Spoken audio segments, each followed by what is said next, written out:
반갑습니다. 딜로이트에서 AI 앤 데이터 조직을 리드하고 있는 정창모라고 합니다. 식사하시고 피곤하실 텐데 최대한 좀 흥미로운 얘기를 드릴 거고, 요즘에 가장 많이 드는 생각이, 제가 이제 대학원에서 공부할 때 어릴 때니까 소개팅 같은 거 나가면 뭐 하시는 분이냐고 이렇게 물어보면 머신러닝 전공한다고 이제 얘기하면 러닝머신을 전공하는 그런 분야도 있냐고, 그런 시절을 거쳐가지고 정말 이제 AI가 드디어 물을 만나서 조금 늦었다는 생각이 들긴 하지만 저는 최근에 많은 일을 하고 있고, 특히 오늘 이 자리를 마련해 주신 KT 클라우드와 같이 그동안 이제 산업 보안이라든지 다양한 이유 때문에 클라우드 사용을 주저했던 한국의 많은 대기업들, 특히 이제 국가 핵심 기술을 보유한 그런 기업들도 다 금년부터 이제 클라우드 전환 계획을 짜고 내년에 본격적으로 클라우드로 이전을 하는 걸 이제 저희도 컨설팅을 하고 있고, 또 뭐 저희뿐 아니라 많은 기관들하고 같이 이제 하고 있는 그 상황이어서 굉장히 좀 적절한 시기라고 생각이 됩니다. 그래서 기업들의 AI 그 전환 전략, 또 AI에 대한 고민들을 한번 들어보면 굉장히 좀 공통적인 내용들이 있습니다. 그래서 일단은 좀 거창하게 생각을 하시고, 우리가 과연 좀 준비가 되었을까? 이런 부분에서 좀 주저하시는 면들이 있고, 결국은 그러다 보니 뭔가 조직과 프로세스 차원에서도 많은 변화를 주어야 될 걸로 좀 부담스러워 하시는 면들이 있고요. 그리고 무엇보다 기업이다 보니까 투자 대비 효과를 어떻게 증명할 것이냐, 이 부분이 여전히 상당히 좀 어려워 하시는 부분입니다. 그리고 어떤 그 외에 필요한 데이터의 규모라든지 보안, 이런 부분들도 상당히 중요하게 이제 고려를 하시는 내용입니다. 그래서 AI를 도입하는 데 있어서 크게 한 3가지 정도의 필러를 볼 수 있을 것 같은데요. 잘 아시는 것처럼 최근 AI 생태계는 오픈소스가 대부분이기 때문에 뭐 마음만 먹으면 굉장히 똘똘한 개발자들을 이제 하여해가지고 만들 수 있는 부분들이 상당히 많습니다. 그래서 직접 기업이 AI의 모든 스택을 내재화할 것이냐, 아니면 뭐 이러다 보면 만드는 데는 비용이 적게 들지만 나중에 운영하고 유지 보수하고 뭐 이런 데 좀 힘이 들죠. 그래서 이제 외부의 솔루션 벤더 또는 저희 같은 전문 기업들과 협업을 할 것이냐, 뭐 이런 고민들을 좀 하시고 있고요. 또 하나는 이제 POC, 저 한 2014년, 15년 머신러닝, 뭐 빅데이터 이런 걸 유행하던 시절부터 한 10년 동안 POC 엄청 한 것 같은데, POC를 해서 성공을 증명해서 투자를 이끌어내는 방식이 한 1년 전까지는 굉장히 좀 대다수를 차지했다면, 이제는 기술적으로 안 되는 거는 거의 없다고 생각을 하고, 이거를 전체 차원에서 중복과 똑같은 트라이얼 에러를 반복하지 않고 컨트롤 센터에서 일괄적으로 적용하는 방식으로 시장을 많이 돌아선 상황입니다. 또 하나는 이제 각 기업과 조직에 맞춤형으로 개발할 건지, 아니면 일종의 햇반처럼 한 70% 만들어 놓은 범용 솔루션을 사다가 커스터마이즈 할 건지, 이것도 역시 고민을 많이 하시는 부분이고요. 이 3가지 필러에서 정답은 없고, 어느 시점에 있느냐, 조직이 어느 정도의 역량을 갖췄느냐, 그리고 앞으로 하고자 하는, 풀고자 하는 문제가 무엇이냐, 뭐 이런 것들을 생각하면서 최적 조합은 계속 달라진다고 보고 있습니다. 그래서 이제 AI 업계에서 올 한 4월, 5월쯤에 가장 유행하던 얘기 중에 하나인데요. 일단 전반전은 끝났습니다.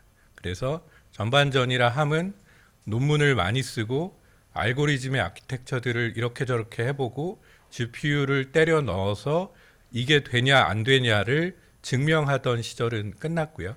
이제는 어플리케이션을 어떻게 만들어서 어떤 문제를 풀 것이냐를 정의하는 이 영역으로 넘어왔고, 이걸 조금 더 기술적으로 얘기 드리면 verified domain, 그러니까 답이 있어서 정확하게 풀 수 있는 문제는 AI가 이제 못하는 건 없고, unverified domain, 답이 애매한 거, 그래서 일종의 강화학습 같은 걸 하기 어려운 분야에서 어떻게 보상 구조를 만들어서 강화학습을 시킬 것이냐, 이게 이제 암묵지를 AI가 학습하게 하는 방법인 거죠. 시행착오를 계속 거듭하면서 좋은 걸 스스로 찾아나가게 하는, 이게 알파고 때 나왔던 뭐 하나의 방식이긴 한데, 그 시행착오를 계속 할 수 있게 만드는 어떤 그라운드 조건을 만드는 게 생각보다 어렵습니다. 그래서 지금까지 현실에선 잘 안 됐는데, 이제 LLM의 도움을 받아서 그 그라운드 컨디션을 만드는 것도 상당히 좀 진입 장벽이 낮아졌고, 그래서 기업이 실제 무엇을 할 것이냐를 잘 정의하고 그거에 대한 KPI를 짜는, 그게 핵심 영역으로 넘어왔다고 보시면 될 것 같습니다. 그래서 일반적으로 뭐 이런 단계를 거치는데, 대부분 이제 POC의 단계는 끝났고, 이제 운영, 뭐 MLOps나 LLMOps를 고민하는 이제 큰 기업들은 그 수준에 이제 왔습니다. 그래서 이제 고민을 하다 보니 뭐 제일 적당한 게 팔란티어 같은 비싸지만 이제 올인원으로 운영까지 할 수 있는 플랫폼들을 고민하기 시작하신 거고, 결국 그런 걸 운영하기 위해서는 KT 클라우드와 같은 이제 클라우드 위에 올리지 않으면 내부적으로 돌리기 어려운 상황이 된 겁니다. 그래서 그거보다 조금 앞서가는 뭐 특정 기업 얘기를 해서 좀 그렇지만, 삼성전자나 하이닉스 같은 경우는 전체적으로 클라우드 전환을 지금 플래닝을 하고 있고요. 조금 디지털 네이티브 기업인 뭐 구글이나 엔비디아, 아마존 같은 경우는 이미 AI를 통해서 사람을 레이오프하기 시작한 건 뉴스를 통해서 잘 아시고 계시고, 저도 뭐 코딩을 하면서 20년 넘게 일을 하고 있지만 코딩 분야는 끝났다고 생각합니다. 단지 그 해보니까 잘 안 되던데, 이거는 그 뭐 잘 못 쓰는 거죠. 그러니까 뭐 페라리 뭐 이런 걸 운전하더라도 뭔가 승차감이 안 좋던데, 이런 거나 비슷한 느낌이지 AI가 못하는 건 없습니다. 그래서 완전 뭐 수십만 줄짜리 백엔드 같은 건 사람이 좀 봐줘야겠지만, 저희가 일반적으로 생각하는 기업용 어플리케이션은 실제로 AI가 다 짜고 있고, 삼성 같은 데는 이제 이런 것들을 반영해서 SI 업체의 단가 같은 거를 상당히 줄이기 시작했습니다. 이제 그럼에도 불구하고 이제 좀 고민스러운 부분들이 있는 거죠. 일단 데이터가 다 사일로로 있는 거, 이건 너무 잘 아실 거고, 이제 아까도 잠시 그 말씀 나눴지만, 이제 표준화가 되어 있지 않은 문제들도 어쨌든 한 번은 작업을 거쳐야 됩니다. 그리고 전체적인 데이터를 한 번에 모아서 그것들을 연결했을 때 사실 분석에 파워가 생기는 건데, 그러지 못하는 부분들도 여전히 존재를 합니다. 그래서 이제 팔란티어의 온톨로지, 뭐 좀 온톨로지라는 단어는 좀 거창한 것 같고, 이제 뭐 그래프레그 같은 게 각광을 받는 거고, 제가 이전에 한 2개월 전까지 팔란티어 프로젝트를 했는데, 팔란티어 프로젝트도 보면 데이터 컬럼과 컬럼 간의 관계를 사람이 다 이렇게 선언해 줍니다. 처음에는 자동으로 LLM이 막 해주는 줄 알았는데 그렇지 않더라고요. 그래서 근데 사람이 그 데이터 간의 관계를 선언해 주는 로그가 많이 쌓이면 나중에는 자동으로 추천해 준다고 이제 해서 어떤 활용성 측면에선 굉장히 의미가 있고, 결국 기업 데이터가 통합되고 그 관계 간의 의미가 해석될 때, 그게 저희가 아주 오랜 경험을 특정 조직에서 쌓아왔던 노하우나 암묵지가 결국 그걸로 보실 수 있고 그것들을 끌어내는 데 있어서 이런 방식들이 중요하다라고 말씀드릴 수 있겠습니다. 그래서 AI 분야는 제품에 직접 들어가는 어떤 프로덕트 AI와 일하는 방식을 혁신하는 엔터프라이즈 AI 두 가지로 나눌 수 있고, 프로덕트 AI가 조금 R&D 사이드의 문제고 또 인베디드 소프트웨어 같은 것들도 좀 잘 다뤄야 하는 반면, 저희가 쓰는 일반적인 업무의 효율을 높인다든지 휴먼 에러를 줄이는 이런 종류의 엔터프라이즈 AI들은 큰 그 진입 장벽 없이 충분히 사용이 가능한 단계입니다. 그래서 뭐 여러 가지 이제 인더스트리나 조직에서 오셨을 텐데 뭐 몇 가지 사례를 설명을 드리면, 아무래도 이제 한국이 제조 강국이다 보니까 제조하는 데 있어서 설계를 쭉 하고, 이제 설계를 하려면 각각의 그 설계도에 따른 파라미터들, 설계값들이 필요합니다. 그럼 설계를 한번 하고 그거를 실물로 만들어서 테스트를 하고 그 테스트한 값이 통과를 할 수 있냐 없냐를 보고 이거를 계속 반복해 가지고 설계값을 서치하면서 찾거든요. 근데 그렇게 되면 시간이 너무 많이 걸리니까 기존의 데이터를 가지고, 그러니까 Y 값이죠. 그 목표해야 되는 성능을 입력하면 설계 파라미터의 서치 스페이스를 줄여주는, 그러니까 조금만 찾아봐도 되는 이런 방식. 이게 설계에서 이제 웜 스타트라고 하는데, 그 웜 스타트 포인트를 LLM이 찾아주는, LLM AI가 찾아주는 그런 방식으로 지금은 설계 툴에도 이런 게 거의 다 들어가 있습니다. 그리고 제조 회사에서는 그 프로덕트 라이프 사이클 매니지먼트라는 그 시스템을 쓰는데, 일반적으로 제품을 설계하는 데부터 제일 끝에 소비자 불만까지 데이터가 한 줄로 다 쌓여서 연결되어 있는 거거든요. 근데 실제로는 다 끊어져 있습니다. 하지만 데이터가 여기저기 막 다양한 형태로 쌓여 있고 어쨌든 스토리지 안에는 들어있기 때문에 그거를 똑같은 실수를 반복하지 않도록 어떤 문제가 생기면 그거를 제조와 그 설계단까지 다 뿌려주고 원인을 분석하는 이런 시스템들은 웬만한 이제 제조 기업들은 다 적용을 한 상태입니다.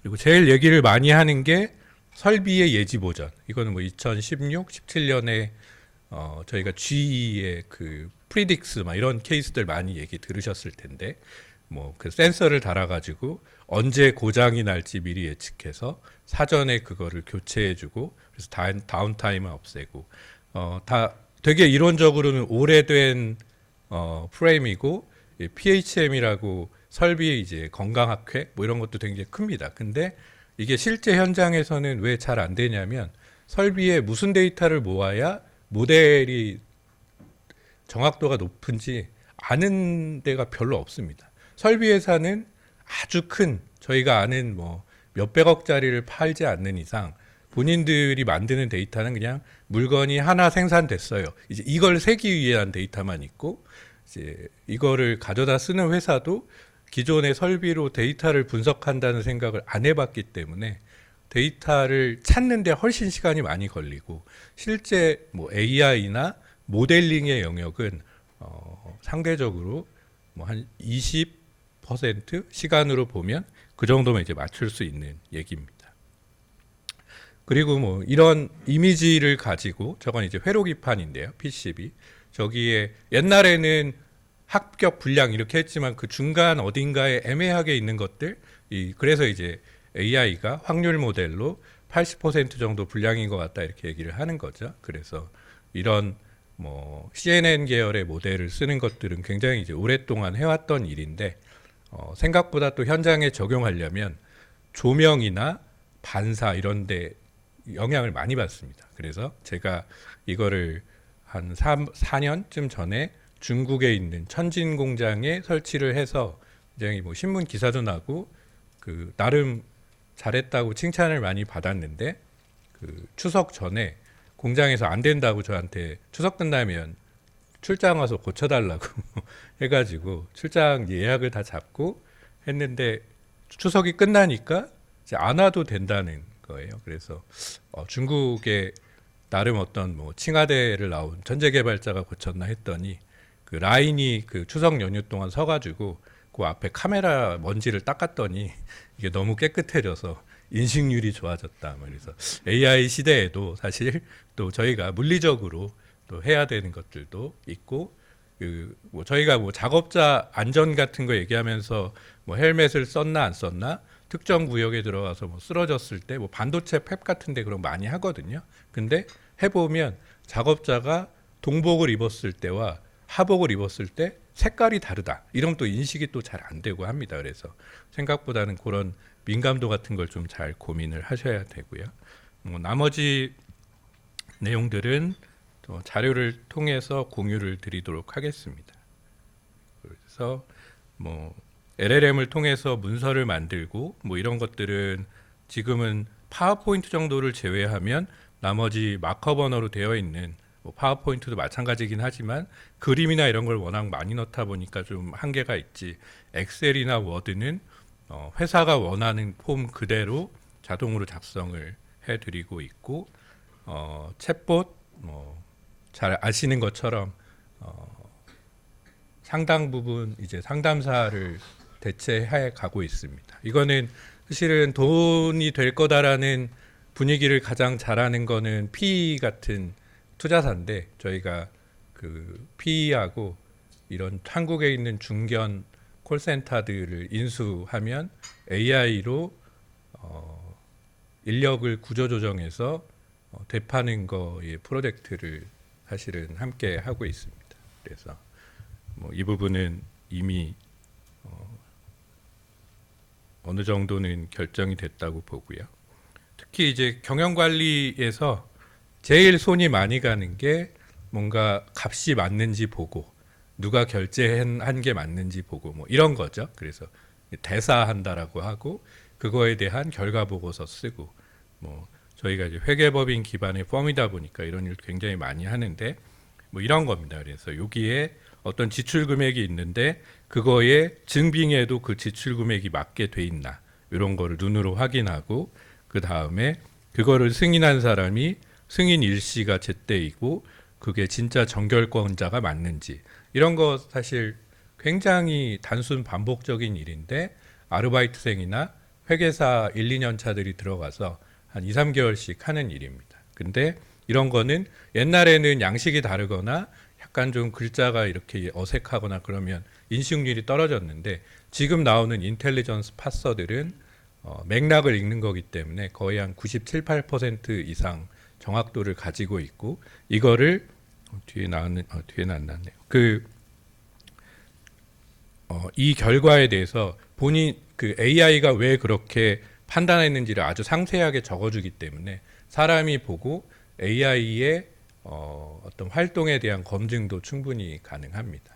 그래서 이런 부분들은 굉장히 AI가 적극적으로 쓰이고 있고 이거를 회계사 한 5분 정도 하고 저희가 이걸 SS로 만든 게 있는데 참여했던 한 3년, 4년 차 회계사분들이 이걸 같이 하면서 저희는 이제 AI 개발자니까 회계는 잘 몰라서 그분들이 이런 스텝을 가르쳐 줬는데 흡사 이제 이건 관을 짜는 느낌이라고 얘기를 하시면서 본인들의 영역은 이제 없어지는 거죠.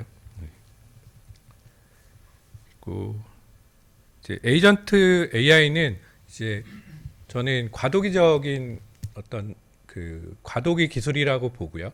뭐 오픈 AI의 샘 알트만이 얘기한 것처럼 본인들이 이제 슈퍼 앱이 되려고 하고 B2B 상품들도 많이 내놓고 있고 그것 때문에 뭐 어도비라든지 세일스포스의 주가도 많이 떨어졌죠. 그래서 우리가 생각하는 그 일반 인공지능 AGI가 나오면 뭘 이걸 막 쪼개가지고 연결하고 그럴 필요가 없는데 아직은 하나의 AI가 모든 걸 다 잘 못하니까 조금씩 나눠서 팀원들한테 일 배분하듯이 하는 거의 개념이고 점점 AI의 수준이 높아질수록 이 나누는 단위는 훨씬 커지고 만드는 루프도 단순해질 걸로 생각합니다.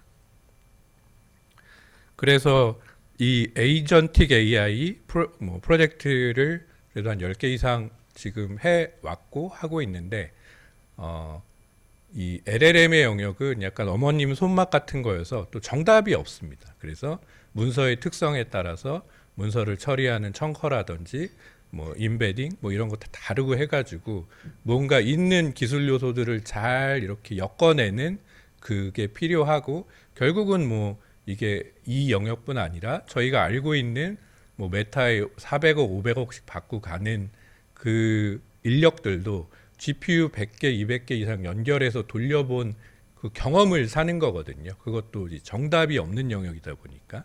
그래서 어떤 딱 하나의 정답을 가지고 이거를 할 수 있는 뭐 그런 건 아니다라고 이해해 주시면 좋을 것 같습니다. 그래서 마지막으로 이제 결론을 짧게 말씀드리면 처음에 강조드렸던 것처럼 이제 방법의 문제는 끝났다. 이제 무엇을 할지 그리고 그걸 어떻게 측정할지가 중요하다. 그리고 기술 요소를 엮어내는 노하우 이걸 빨리 조직에 축적하는 게 중요하다. 그리고 마지막으로는 이제 어쨌든 데이터를 연결해서 그 안에서 암묵지를 끌어낼 수 있도록 데이터를 통합하는 건 모델이 아무리 좋아져도 각 기업의 영역이기 때문에 데이터 친화적인 AI 친화적인 데이터 가공 이것들은 지금 필요하다. 그래서 실제로도 뭐 온톨로지라는 그런 거창한 여러 가지 타이틀을 달고 이제 프로젝트들이 많이 나오고 있고 이거는 지금 하는 게 맞다라고 생각을 합니다.